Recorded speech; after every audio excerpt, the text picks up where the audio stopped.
Good morning, friends, and welcome to a Hasty Podcast. You're listening to a Hasty Podcast. I'm your host, Weston Hasty.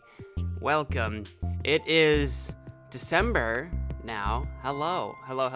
It has been a busy time for me. I think, time has completely run into itself, and I don't even know for sure off the top of my head if the last time I recorded an episode for you guys, if this transition that I'm about to talk about during this podcast, this transition had begun yet, but I don't think it had really taken full effect yet.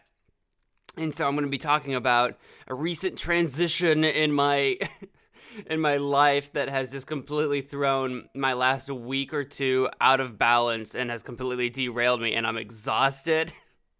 But that's what we're going to be talking about today, is my day job. That's right, my day job. We're talking about my day job. Now,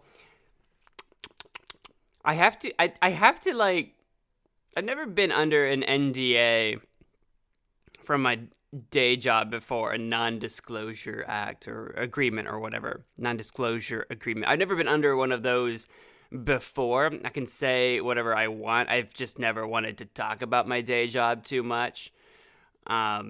Because, well, I don't know.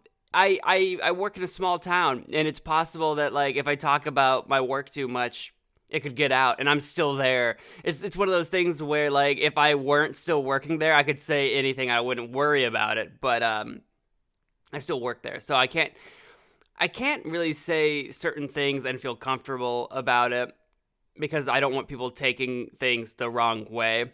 Because there's so much I would love to complain about my job just because I love complaining. I just, like, and I don't want to, like, complain about my job and then people take it as me being bitter or having any beef with especially anyone specific in town. Because that's not what it's about. There's nothing personal to talk about. So I've never been under an NDA before, although now technically I am. So I can't say anything disparaging about where I work or who with and things like that of that nature. Not that I want to anyway, but now that I'm under an NDA, let's talk about my work. No, so I work at a Subway. I've alluded to this a little bit in the past. I've always tried to be kind of cryptic about where I work for a number of different reasons. I'm a YouTuber by hobby or whatever. Maybe one day I'll be able to say by trade. And so I talk at length about a lot of random things while doing my Let's Plays. A lot of times we're very focused on the game we're playing or whatever, but sometimes, especially while streaming these days, people ask questions or I get off on to tangents and ramble about this and that, and people get curious about my life and what it is I do, because I don't do YouTube or this podcasting or anything of that nature full time. Curiously, I like to, from time to time, make a table, spreadsheet it out. I don't use spreadsheet, but spreadsheet it out to see how close I am to becoming fully independent on my individual hobbies that I do. I'm nowhere close, so still have to keep the day job. And people ask about it, so sometimes it comes up, and I've alluded to the fact that I work at a Subway, and I sometimes like to say that I'm part sandwich because I've worked at one for so long. I've got coffee here. I'm going to drink some coffee. I'm still very much waking up, by the way. I didn't really introduce myself this episode. Hi, I'm Weston Hasty, YouTuber, podcaster, poet, sandwich. I do a bunch of things. I have a website at westonhasty.com. I think I've got it pretty much up to date on all the things that I do. So all the things that I do, you can go to my website and find all the things that I do and see if any of them interest you. But yes, I've worked at a Subway for many years. It's going on about 8.5 years now. Since June of 2013. Yeah, Lord almighty, have I been at a Subway for a long time. It was always supposed to be a part-time endeavor, something that I was just doing for cash on the side while I was going to school, the collegiate type of school. I've been to a few schools. My journey through education has not been nearly as straightforward as I had always planned it to be,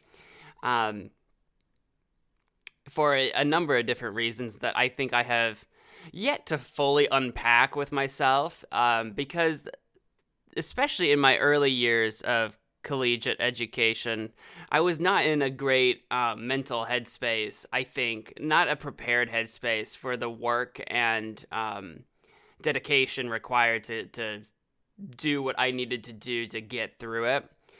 I am sitting on a degree. I do have one. I have an associate's degree, which people don't take nearly as seriously as a bachelor's degree, but is a degree. And I do have that as proof that I've had education, as well as literally hundreds of credit hours in higher education. I've just never finished a bachelor's degree, although I'm not far off from doing it.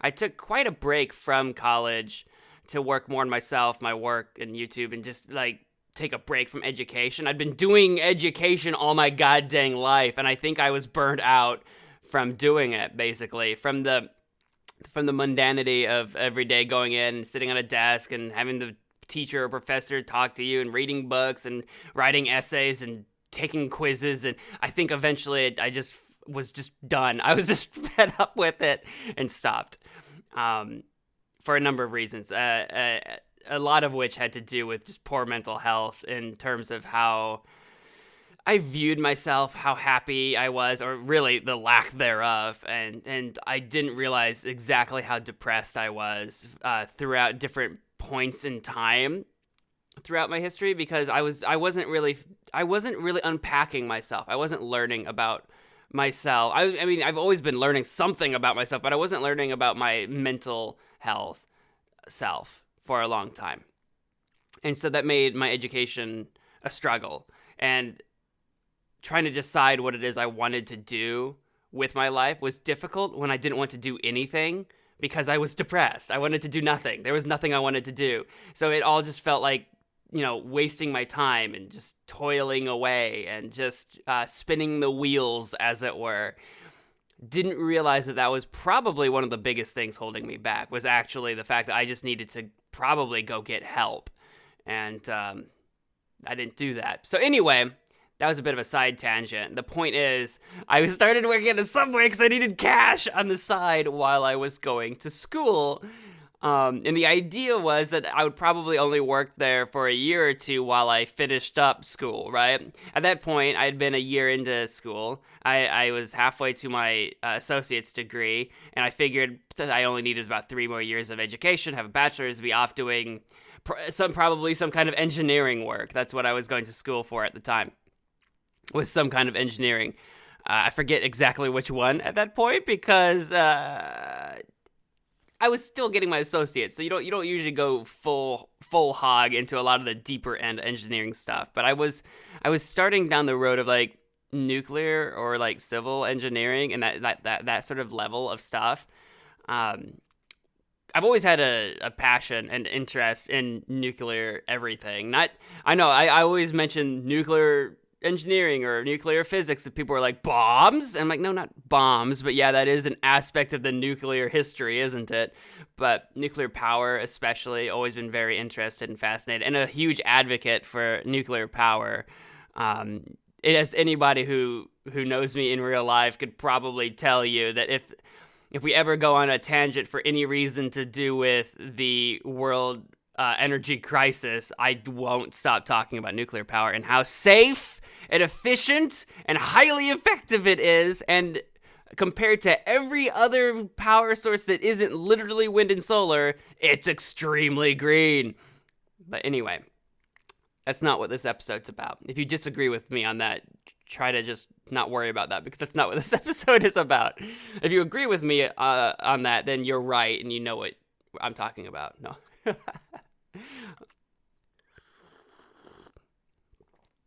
Anyway, I was going to Subway.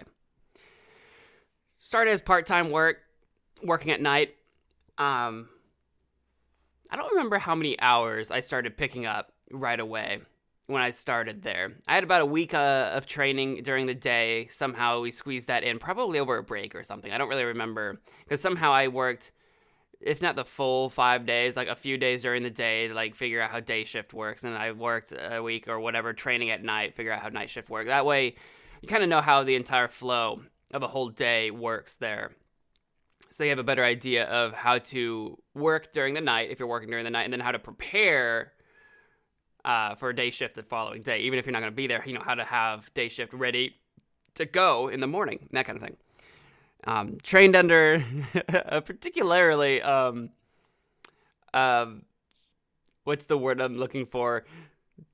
Disciplined or something. So I don't want to say this in a way that makes it sound like she was mean and a bad trainer or whatever, but she was intense. I was under an intense trainer who I had upset on more than one occasion for being bad at my job at the time. Look, I had more things going on in my life than working at Subway. I was busy and I was tired, and I wasn't always performing my best work every day.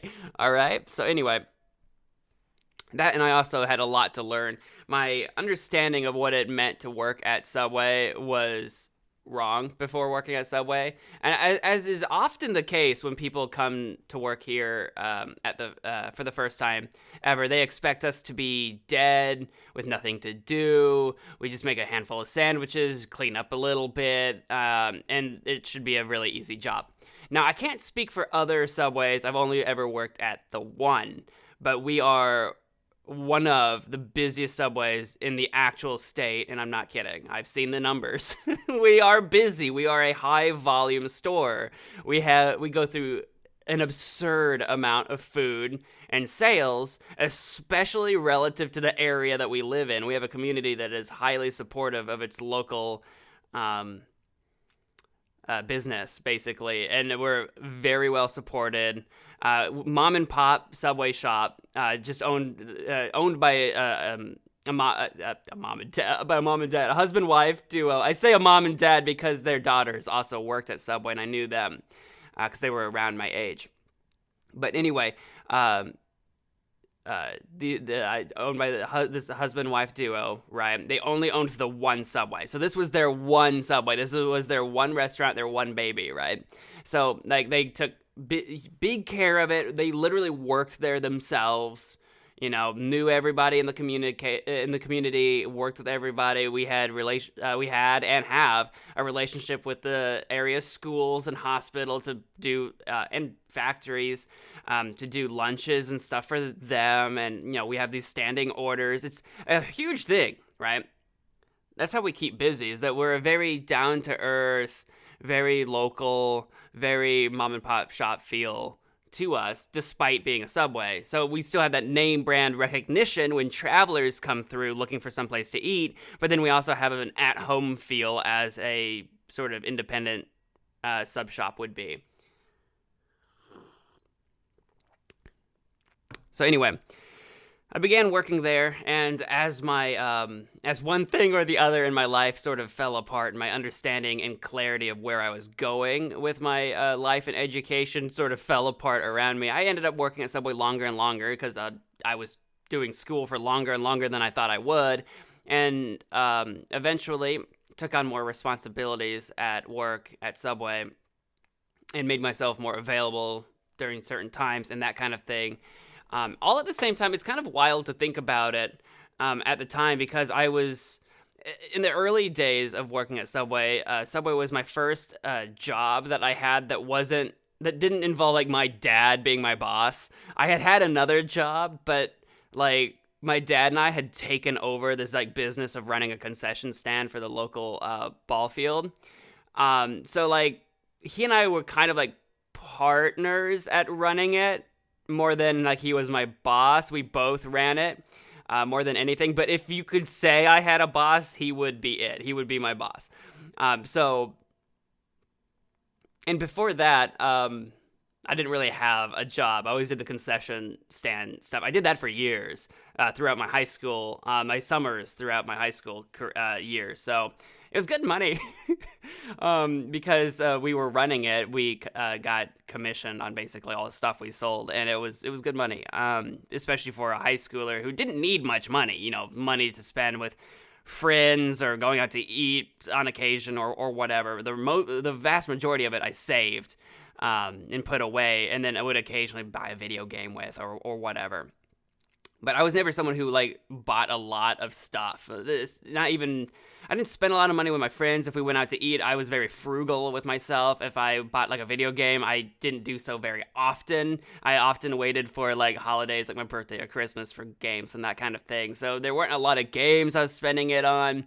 I just didn't spend a lot of my money. So I put a lot of it away into savings and that sort of thing. So by the time I left high school to go off to college, I'd already had a pretty good sizable chunk of change to survive on for a while without needing to get a job. So I didn't get a job right away when I went off to college because I didn't need to. So Subway, when I worked there, was my first ever job that I really had that was someone that wasn't a family member as a boss, basically. And anyway, ended up working for them for years. Like I said, I've been working there for about 8.5 years. Thereabouts. It's December. June is the 6th month. Yeah, pretty much exactly 8.5 years now. 8 years, 6 months. Wow, can't say that.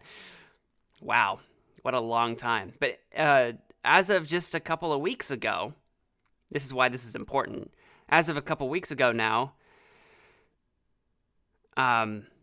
ownership has changed hands. The owners got a really good offer, sold the store. Kept it a secret. I don't know when they sold the store exactly. They kept it a secret from the entire staff under the wishes of the new owners, because the new owners were afraid that maybe if the current staff found out about this too soon, before they had a chance to meet with everybody, that staff would start quitting and leaving, basically. And yeah, I don't know how I feel about having kept it secret. I feel like that was a move, especially with those of us higher up at Subway that had been there for longer, like me. But I get it. Whatever. It happened, and when we did find out about the sale was the day before the new owners officially owned the place. So the owners officially owned the place on a Wednesday. We found out about it on a Tuesday. That Tuesday just before Wednesday, and the new owners came to the store to meet with everybody that was working that day to sort of get a feel for everybody, talk about things, and just in general meet, get some FaceTime with the owners. So that was all very sudden, and especially me, I don't like being put on the spot for meeting people. I'm a pretty extroverted introvert. I can hang with a crowd, right? I can talk my way through an uncomfortable meeting or whatever. I'm pretty good at it. It didn't come naturally. This is something I've trained myself over in years in learning how to have a conversation and talk and that kind of thing. So I'm a pretty extrovert introvert, but I am still an introvert. So this was all a very big, sudden change for me. I was having to meet new people that I wasn't prepared for. I had a job to do that day. I had things I needed to do. I didn't have time for this nonsense. All right. And yet I was expected to drop everything to suddenly meet with these new people that I don't know anything about remotely at all. And have to make myself presentable in some way. I hadn't even really. It was a rough morning that morning, and I didn't even feel that put together in the first place, right? I wasn't properly showered in the morning and combed hair and beard. I mean, we wear face masks anyway, but I don't know. I didn't feel prepared for meeting these new people at all. Especially in contrast to when I had met our old owners, to get an interview and get the job originally, how I had kind of made myself presentable then. I did not have that for this. Not that they needed to hire me. They were keeping everybody on staff. So it's not like I was worried about not having the job or anything like that, which at that point, like if they were like, we're going to just fire everybody and start fresh, I would have been like, well, it's been a good run, but I can get a job literally anywhere else in this economy. So, so it wouldn't have been that big of a loss for me personally towards my like finances. I wouldn't have been afraid of anything like that. Anyway, but that's not why I wasn't afraid. I've always been very confident in my position at Subway. Without bragging too much, I'm probably the best Subway worker you can find in the area, or at least there in the top tier. Like, I'm an S tier worker when it comes to Subway. Not every day. I do get a little lazy, so maybe that pops me down to the A tier a little bit, where sometimes I get a little slack offish, but that's because I know my store really well, and I know how long it takes me to do things, and I know what to clean and when to clean it. Like, my knowledge is so vast after working at this one Subway restaurant, so I know how it runs, that like I can run the place, you know? That being said, I did come into this meeting with the new people highly praised. My old owners made sure that the new owners knew that I was who they could count on, that I was the most likely candidate to run their store, to be the head manager and that kind of thing. And I came in with very high praise. Let's put it that way. Wherever I go, I come in with a reputation of being very good at what I do. That is not me bragging and trying to like put myself up. I just legit I've been told this, so I'm just going on what other people have said about me. Okay, don't hurt me. And not to mention, also, I try to be very personable with a lot of the people that I interact with, coworkers as well as customers. You know, I'm very personable. I know how to talk to people. Like I said, it's something I trained myself to do over the course of years of forcing myself to talk to people and be in communication with people of both a sort of casual setting as well as a professional setting. I know how to talk to people, especially at the customer service level. I know how to make people feel welcome. I have a whole slew of people that know me better than I know them because, you know, I see 100, 200 customers a day or whatever, and they see just one of me or whatever. So anyway, point I'm trying to get at is I came in highly praised with the new people. So they were very excited to meet me and get to know me, and apparently I left some kind of good impression. I felt very uncomfortable and fish out of the water and just tried to be like, hey, it's me. I've got a lot of work to do, but let's do this meeting real quick and talk. And they talked to me about what they want me to do for them at the store, and that's be head manager. With my old owners, I was not head manager. One of their daughters was, which, you know, she had been there even longer than me. Of everybody at our staff at the time, like I had been there like the third longest, but the two people above me were literally the owner's daughters who had been working there since they were like 12. So like, you know, most people don't start working at 12, but when it's a family business, you can. So they had been obviously advantaged in that way. So I'd been there for a long time, obviously. But the head manager, the daughter, was leaving soon. By the end of the year to pursue nursing, and had been going to school for that. So we knew she was on her way out. The other daughter, I don't know for sure, but it sounded like they weren't going to put her in the managerial position, and I don't know if that's so much because she was planning on leaving or she just didn't want that responsibility. She's got a longer history of different jobs she's had and stuff like that before, so she wasn't like she hadn't been contiguously at our Subway for as long as I had at that point or whatever. So I don't know how in the running she was, the other daughter, for that position. But basically at this meeting, it was kind of made clear that I was the most likely candidate to take over the head managerial position at the new Subway, with the caveat that I, of course, needed to be capable of doing all of the things that they needed from me, because the new owners owned a lot of subways. They own like 40 other subways. So the way they do things behind the scenes and is a little bit differently than the one store mom and pop shop that we had, especially behind the scenes with like just paperwork that has to be filed and collected and that kind of thing. As far as the store being run, I'm in charge, so we're trying to run it basically the same way we always did under the old owners, and that's completely okay with the new owners because we run it so goddamn well that they're so goddamn impressed with us that they want my new area supervisor wants to learn from us as much as possible to try to, help her own stores and that kind of thing, right? So it's been an interesting learning process where what I've discovered is that of the 41 stores the new owners now have, we're a store with like several different exceptions that do things differently from the other stores, and they have no plans on having us change that, at least anytime soon, because we do it so well. We're just a fantastic best Subway in the goddamn region. Anyway, I'm bragging. So, anyway, as I was saying, I'd be the head manager, but with the caveat that I need to learn their way of doing things, and as well learn some of the manager stuff that I, like, in theory should have been doing the entire time under the old owners, but the old owners they did that stuff themselves. Like, different paperwork stuff that they did themselves, different information that we didn't collect at our Subway because our old owners took care of that. Stuff on the computer, the POS, point of sale. I like when point of sale is POS is short for point of sale, but it's also short for piece of shiznit, right? So like I like calling our POS a POS. Anyway,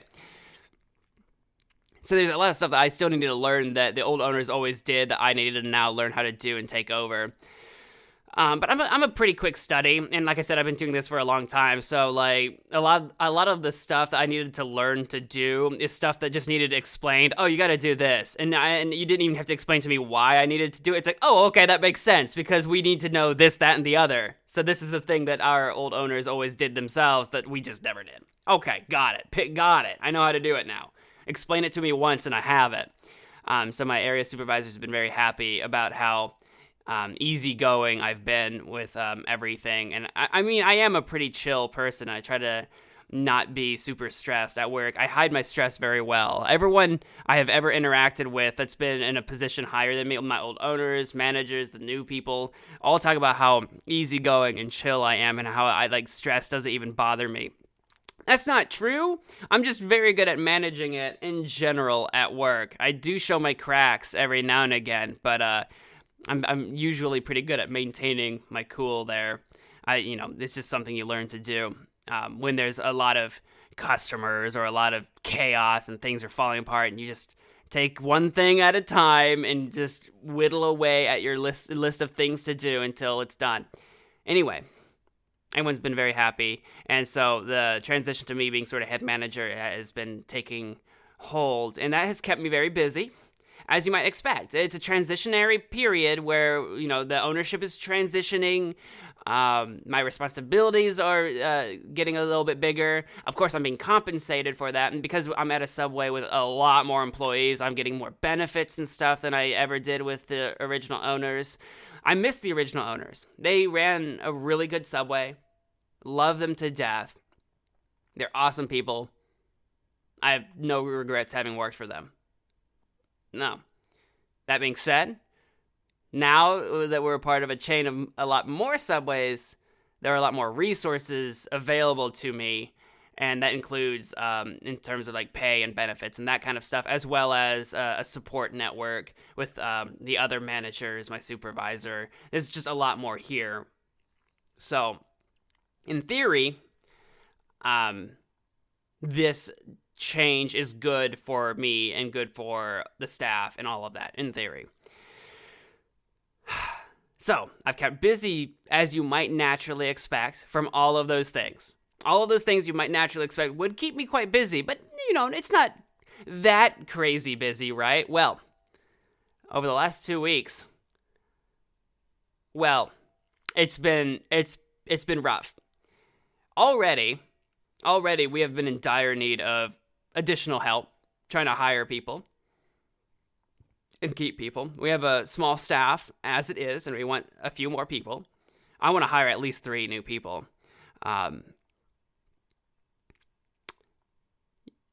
Well, I'm trying to decide how to broach this.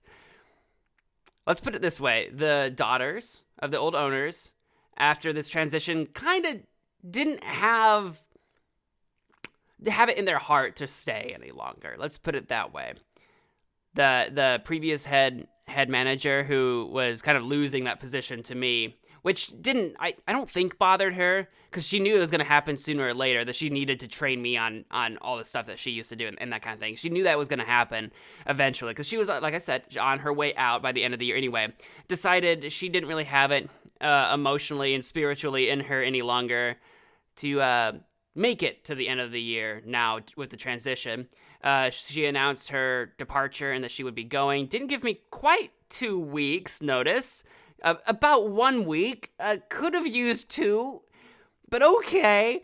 But yeah, she announced her exit, and then the other daughter shortly thereafter, honestly, quit as well, and left me in a pretty bad spot in terms of day shift work, because they both worked during the day. So we had them 2, me, and 2 others that could work days. We had a staff of 5 of us that could work days. 2 of them more or less suddenly quit. And then that left us with 3 day shift workers. But one of those day shift workers, who's going to be my... Actually, I shouldn't say this because that's not official yet, and she hasn't actually taken the position yet. But one of my day shifters that I want to be my assistant manager. Anyway, she hasn't taken that yet. I probably shouldn't say it on the podcast. What I'm going to anyway. The one that I'm going to have be my assistant manager if she takes the job, had a planned vacation from the day that we had hired her. She had this vacation in December coming up, and she'd be gone for like almost 2 weeks. It was like almost 2 weeks. So that was coming up in a couple of days after I lost the other 2. So actually, she's been on her vacation now, and that has left 2 day shifters, 2 people out of 7 days in a week, only 2 people that can work days. That's me and this other one that I've worked with for years, and she does a fantastic job as well. So it's not like I was left with like a scrub or something like that. Like, she does fantastic work. I've worked with her many, many years. And honestly, in terms of sheer longevity of being there, she would probably be actually in the running for that assistant manager position. It's just that I don't think she wants that extra responsibility. I really don't think she does. And I've known her for years, so I'm not like, I would be very surprised to know that she would want that. I would be very surprised. But anyway, because otherwise she would definitely be in the running. Either one of them could do it, I think. Could physically do it. I just think one would want it more than the other. Anyway, that's neither here nor there. I shouldn't probably talk about that. But just the 2 of us. Okay, all right. I can kind of squeeze that a little bit. But we'd all be working either 7 days of the week, or we'd be working like 6 days of the week, and our area supervisor would have to step in and help us during the day to get through basically the next 2 weeks. A week to a week and a half, depending. I don't remember how all the different days lined up for vacation and requests off and stuff. Like there are days where people couldn't work and that sort of thing that we had to finagle around. And that's fine. Okay, so at night shift, I have to go through my head here. I have 3 employees that can work a full shift, 1 employee that can't work a full shift because of medical reasons. I'm not going to get into the who's, how's, or what's or whatever, but it's understood and it's okay. She can't do a full shift, but she can work like half shifts. And that's fine. So I've got 3 people that can work full shifts, 1 that works like half shifts. And then I've got a couple other people that come in for like a day, like one night every week or every other week, that they have other jobs, but they swing in to help from time to time. They're on our payroll, but they're not like, I don't really consider them a part of our full staff because which day they're going to be available is so unreliable from a week to bi-weekly basis. So like, I don't really count them in terms of this because I can't just call them in and be like, hey, I have a shortage. Can you come in and work? Because they just won't be able to. So anyway, I have 3 night shift employees and then 1 night shift employee that works like half shifts. Well, one of my full-time night shift employees had to go into quarantine because of contact with COVID stuff. So far, has not caught COVID themselves, thankfully. So they are coming off their quarantine very soon. Actually, as of the time of recording this, I should have them back tomorrow, thankfully. So anyway, they went into quarantine. And another one of my full-time employees had a family emergency that I don't want to get into, but they could not work. Family emergency that I understood. So I went down to having 1 night shift employee that can work a full shift, 1 that can work a half a shift, and then the other 2 employees that can't work most of the time anyway, so they don't count. I had 1 nighttime employee. How does that work? At the busiest, if not one of the busiest subways in the state. But again, remember, I've seen the numbers. I'm not joking. We have a huge volume. All right? We pack our truck delivery twice every week, right? And we run out of stuff, right? Like we're high volume. We're busy. And so I went from having literally whatever I had, I don't even remember now. I had 3 employees. I had me and my other day shifter and 1 night shifter that could work full shifts. That's all I had and all I have. So I've been working days and nights, from like open to close, literally sometimes to cover that. My overtime is fantastic. I'm not really supposed to get overtime. The new owners, as much as possible, do not want to, take advantage of their managers. We're still hourly. We're not like salary or something like that. They don't want us working overtime at all if possible. But the staffing has just been insane, especially here lately where everybody needs extra help anyway, where the demand for work far exceeds the apparent supply. So it's already been hard enough to find help. We just lost like half our staff for one reason or another all at once. And like half our staff, or if not more than half our staff, all at once. And I couldn't really borrow people from other stores because they all need help as well. I'm a part of a group chat of all the managers now, and I see that from time to time. It's like, hey, we're looking for someone that could swing over to this store to work this shift if possible, and that kind of thing, or whatever. And it's like, well, I can't offer anybody. I literally have almost no one working at my store. There's almost no one here. It's just me. Especially like literally for stretches, hours at a time, it would be just me in the store, which under the old owners, we never tried to let happen. We always had at least 2 people working the store at any given time, but we have been so stretched thin that we often have 1 person at the store right now. And it's been so miserable. And I have been so exhausted. My body hurts. Because I'm not used to walking around and being on my feet for that long at work at a time. But also, like, a lot of the time, I'm bent over a sink or bent over the bane. That's where we keep all the food. If you walk into a Subway to order your food, that thing with all the food in it, that's a bane. I'm bent over it, so I'm hunched over a lot of the time looking down. It's hurting my back. I'm doing that for literally 8, 10, 15 hours a day.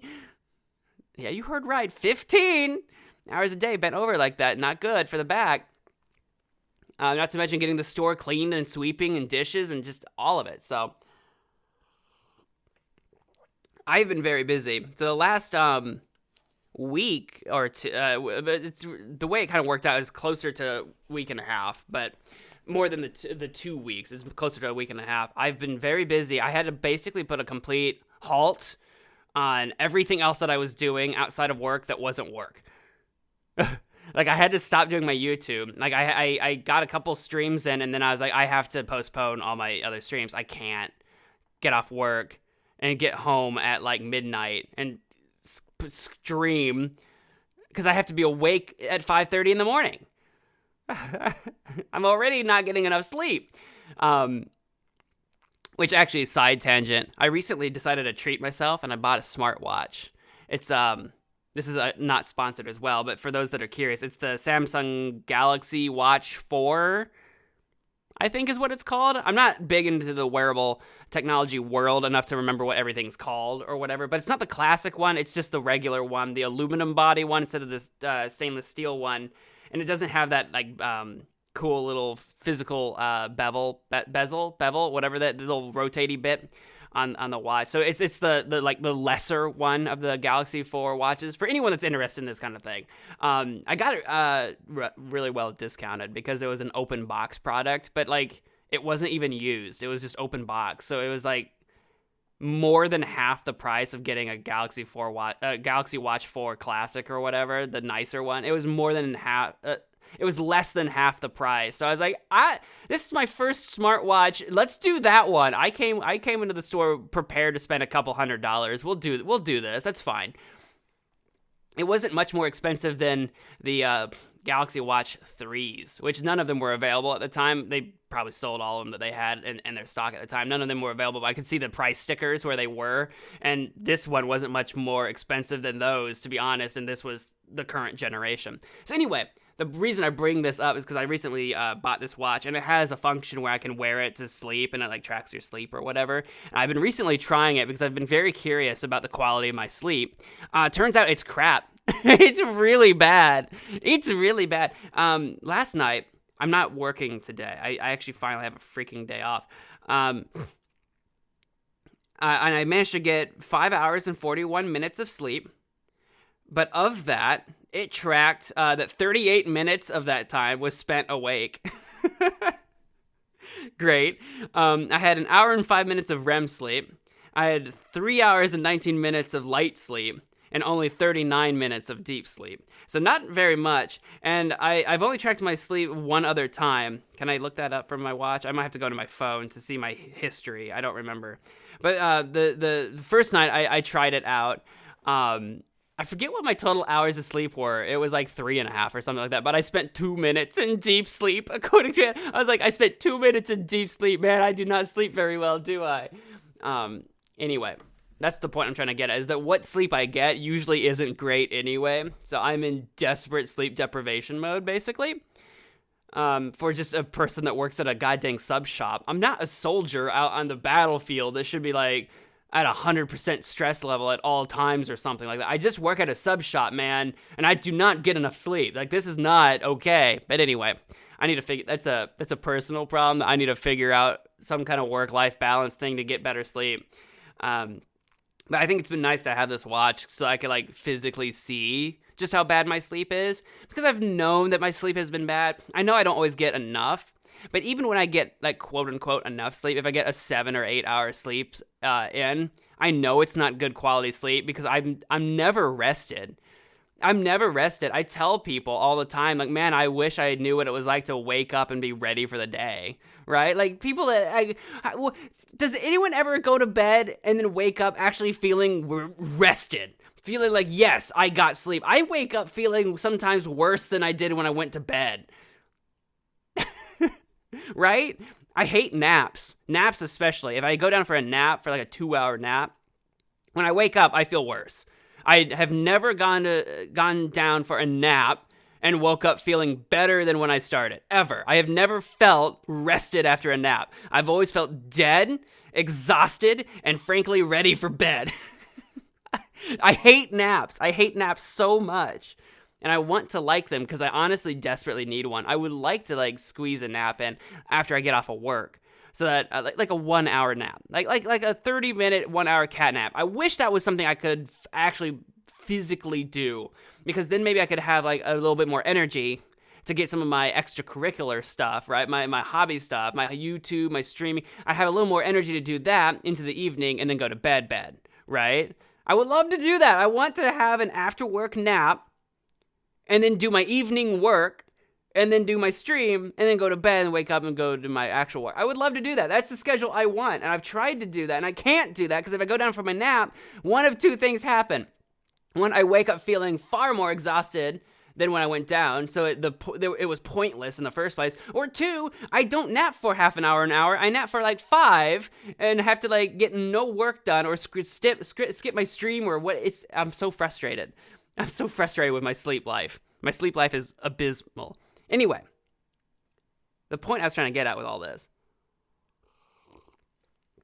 is that I've been extremely busy with working like open to close stuff because our staff is down. The good news is my employee on their family emergency is back. They have another day to take care of some family stuff. They have another day they have to have off, but at least it's like the one day. He wants to have a couple, and if I can give it to him, I will. But at least he's back in general. So I'm trying not to give my employees too many genders. I keep trying to say they, but I've been screwing it up. Anyway, they're back. My quarantine one is coming back, like I said. So that's good. The day shifter that's on their vacation is coming back, so that's good. So I'm getting my those 3 employees back. That's going to help so much. We're still trying to hire people. It's still tight, but at least I don't need to open to close shifts. And we're trying to hire people. I had someone call to inquire about whether or not we were hiring, which yes, absolutely. I can't physically, in my position, hire people myself. I have to go through my supervisor first. Same thing with firing. I can't actually myself fire people without going through my supervisor first. Otherwise, I would love, which I'm not trying to fire anybody right now, everyone that works there, I definitely want to keep. They all work really well when they're there and working and not off in a way, not working. And I get along with them all. I get along with most people. People I don't get along with, there's usually a reason, and like nobody gets along with that person, and they don't usually stay very long. Because otherwise, I've definitely gotten along with people that other people didn't, and I can usually find the middle ground and help people along and kind of like fit in a little bit better and that kind of thing. Anyway, I get along with everybody, and everybody works hard, and I want to keep everybody. So I'm not firing anybody, obviously, but I would love to be able to just hire people that came in and be like, you want a job? You're hired on the spot. Here's some paperwork. See you tomorrow. Okay. But I can't do that, and our applications all go through online. I don't have the paper applications. Paper applications for Subway do exist, and we've used them before under the old owners. But I don't have any more, and I don't actually know if my new owners accept or take physical copies or not. I've not asked. But luckily, anyone that's inquired about apps, they've just inquired over the phone. So I've been able to just tell them, oh, okay, well, you can apply from home. You don't even have to come in to apply. Just do it from the website. Just apply that way. Look for our location and apply that way. And that's been fine. Because sometimes in the past, we've had people physically come into the store to ask for an app. But it's been a while since someone did that. Mostly, a lot of people these days tend to just look online first. And that's just how it goes. We live in a very online world, I think. Online is how I applied for my job when I started working at my Subway. I applied online. I didn't do a paper app. It's super easy to do. The Subway tries to really dumb it down. There's obviously like the usual stuff that they ask for, like just I don't even remember what the freak they asked for in the application. You know, just some demographics of just like your name, right, and that kind of thing. I think phone number, a way to reach you, and then they ask you about like personality stuff. You take like a quiz so they can decide, you know, try to decide if you're a psychopath or not. You know, like they give you like scenarios. They're like, if you have an angry customer about this, how would you react? And like an option's like throw stuff, yell at the customer, or C, you know, take care of it. And you're like, well, obviously I would just take care of it. I'm not going to throw stuff or yell at somebody. Anyway, it's a really funny personality quiz because it's probably not actually helpful, because even if you were like a terrible person, personality-wise, you could probably fake your way through that quiz and make it look like you aren't a psychopath. But anyway, it's a really easy quiz, and it's a really easy application. You put it on, and then if you get to an interview, that's when, like, you get, you know, the interviewer whoever that would be. Now with the new owners, I guess it would be either my supervisor or me that would interview people. I haven't done that yet. But you'd come in for an interview and we'd collect a little bit more information and kind of get a better feel for that person and then decide if we're hiring them or not. But anyway, super easy.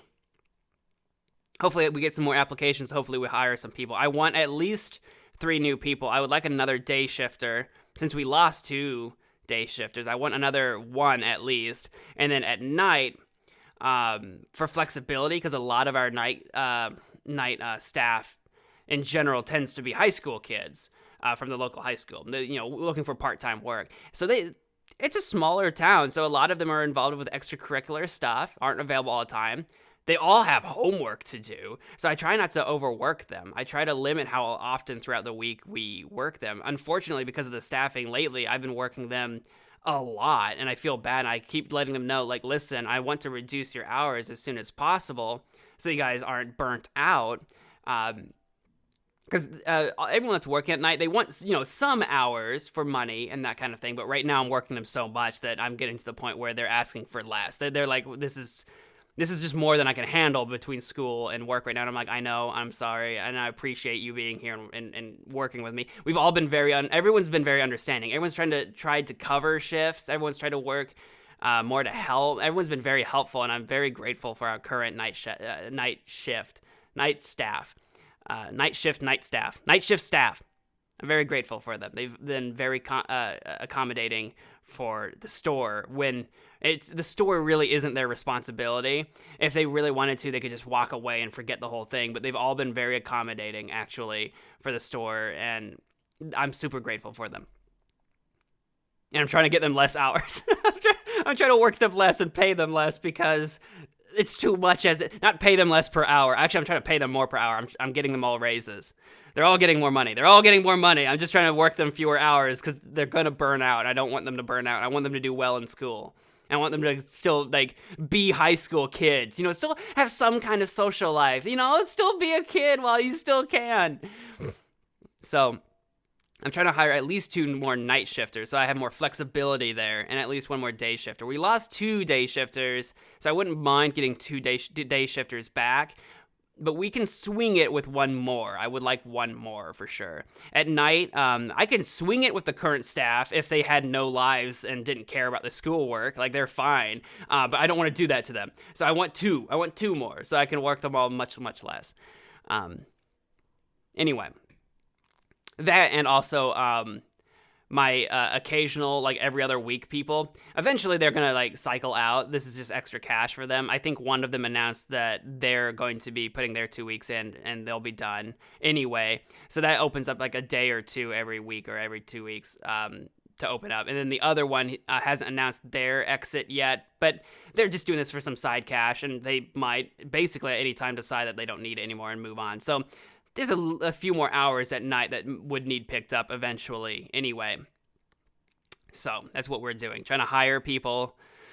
It's been a very busy last week and a half, 2 weeks for me, and it's just nice to get this off my chest. And that's what this episode of the podcast has been, is just me talking about my work life lately, which now is a weird time to mention it because, we're 50 odd minutes into the episode, but that's what this podcast is about, is me talking about basically me and my life and what I've been doing in it and sharing that with all of you and hoping that maybe in some way this is just an interesting sort of fireside chat for you guys to listen to. And I don't know, it's a very personable podcast. I like to think, at least that's the objective, right, is to be a podcast where it's kind of like 2 friends talking. I'm one friend and all of you guys are the other friend, except I'm the friend that doesn't shut up and you're the friend that just quietly listens and just nods their head or shakes their head in agreement or disbelief or whatever. I'm the friend that doesn't shut up. Basically, that's kind of the idea, is to be that sort of vibe where I'm just talking about my life, what I've been up to. And that's where I've been lately, is that the work has just really waylaid my YouTube stuff especially, which has really bummed me out. I've missed doing my streaming and my editing and all that stuff. But as well as this podcast, again, if you guys follow this weekly, you'll have noticed that last week I didn't have an episode. I had no freaking time to record, edit, and upload an episode of the podcast. That, or I could have made time, but I would have been eating away at my time that I needed to spend sleeping, right? Like, I've been barely getting my just housework done. I haven't been getting my housework done. I'm doing like 3 loads of laundry right now. Like, I'm just trying to catch up. I don't know how I had clothes. I was re-wearing jeans, that's for sure. Shh, don't tell anybody. But anyway, I just didn't have the time, or if I had the time, I wouldn't have had the energy, basically, and I missed an episode of the podcast, and I've been trying to get the podcast back up on its feet, so we're doing that, getting going again, trying to find some level of normalcy a little bit once again in my routine to be able to do this stuff, and hopefully we can get some more people hired and I can get my hours back to something reasonable and something steady. I do have another one of my other day shift employee that's been here with me during the shortage. She has a little mini vacation coming up, and we've got her covered. We got that figured out. She's going away for a little bit, and it'll make my day shift staff a little tight again, so I've got to get through that. But then she's coming back, and then hopefully we can start stabilizing my schedule so that I can have something a little bit more normal. You know, like my 7:30 to 3:30 or 8 to 4, you know, like 9 to 5. It's like a 9 to 5 job, but I go in a little bit earlier. So, like, you know, your 8-hour shift a day, like 5 days a week, something normal again so that I can actually plan stuff, which has proved difficult to do because I have been trying to have a life outside of work, basically. I was telling a friend of mine that, man, I sure miss having a full staff, because there are things I want to do that isn't just work. Work. Or at least work my day job. Because there's a lot of stuff that I want to do that's some kind of work, but it's not my day job work. It's like my YouTube work, my online internet work. So that's where we're at. And I think I'm trying to decide if there's anything else I want to say to sort of wrap up this episode, because I think you guys get the gist of what I'm talking about, is the very difficult times we lived through for one reason or another with the worker shortage, as they call it. I know that's actually I'm not going to get into it because it's the end of the podcast. Calling what we're going through a worker shortage rubs people the wrong way, because workers' rights, businesses paying people, blah, blah, blah. There's a whole political sort of movement going on right now where the workforce in the country is basically demanding more from their employers. Oftentimes rightfully so, but then other times also, like, so sometimes the demands are being made in context, in locations where they just can't physically be made. It's like the difference between demanding more from smaller businesses when they don't have the resources to give because they're a small business, versus demanding more from large businesses that have, you know, billionaire CEOs that obviously have the money, but they don't. So, like, it everything with context, everything with nuance. But I'm not going to get into that because, again, like I said, end of the episode, I don't want to get into my political beliefs about the worker shortage. But I'll call it a worker shortage for now, because as someone who's trying to hire people at a store, that's what it feels like, is there are no workers. There are workers, but it doesn't feel like there are, because people that are willing to work are willing to wait to look for better work, basically. So it feels like a worker shortage, as well as the pandemic still doing its thing this year with the new, what is the Omicron variant or whatever. I don't like this direction the country is taking with naming COVID variants something that sounds vaguely like a Transformer boss or something, like a Mega Man or Transformer boss, right? Can we just, like, number them? It's a virus. It's gonna have a new variant roughly every year. Not necessarily like every 12 months on the dot, because it's a virus and not a holiday or whatever. It's a virus. Viruses mutate. It's just the nature of viruses. We're going to have one like every year. We don't need to give them boss names just number them, all right? Anyway, that's my opinion, and I'm not a big fan of this naming convention direction that we're heading in, but that's just me. Anyway, so yeah, pandemic stuff, worker shortage, all this crazy stuff, just making everything wild. This has been a Hasty Podcast. I'm just going to wrap it up. I can't think of anything else that I wanted to say. I have new merchandise available on the store. Mitch the Monkey is available on the store. If you don't know what that means, you should check it out. It's this fun green fedora wearing chimpanzee wielding a candy cane sledgehammer. He's just really cool. He looks super unimpressed, but I think he's awesome. Mitch the Monkey, check that out. You can go to magicmanmo.com, or you can go to westonhasty.com and go to the shop tab, and either one of those things will take you to my shop. And you can check out the new Mitch the Monkey merchandise. I'm very happy with him. I think he's a cool design. Check that out for the Christmas season. Maybe if I'm smart, I'll have put an advertisement for this at the beginning of the podcast instead of the end, but who knows? I'm trying to get the word out about this new merchandise just because I think he's cool. I put some money into that design, so I'm hoping somebody buys a shirt. Anyway. So new merchandise out. Besides the new merchandise, if you would like to support the show, you can do so monetarily at patreon.com/Weston Hasty. And for as little as $1 a month, support the show, basically, and get access to our bonus companion episode every week, where I do a little mini podcast following this, each week's podcast. There's a bonus one after that goes to Patreon only. So for as little as $1 a month, you have access to that, and you support the show. If you want to do so for free, if you want to support the show for free, you can do so by sharing the podcast with your friends, family, and squirrels that you see on the street, and leaving us a review or recommendation wherever you are listening or watching this. If you're on YouTube watching this, you can hit the like button, If you're on Spotify, give us a follow or whatever. Give us 5 stars on iTunes, that kind of thing. There are free ways to support. If you want to check me out on other things that I do, westonhasty.com is my sort of landing page for all my different things, my different YouTube channels, including my main one, Magic Man Mo, where I do gaming stuff. But you can also follow me on different social media such as Twitter and Instagram and TikTok, all at Weston Hasty. There you go. Those are my stuff. Thank you all so much for listening or watching. I'm gonna head out of here. What's the thing that I always say? What's the thing I always say?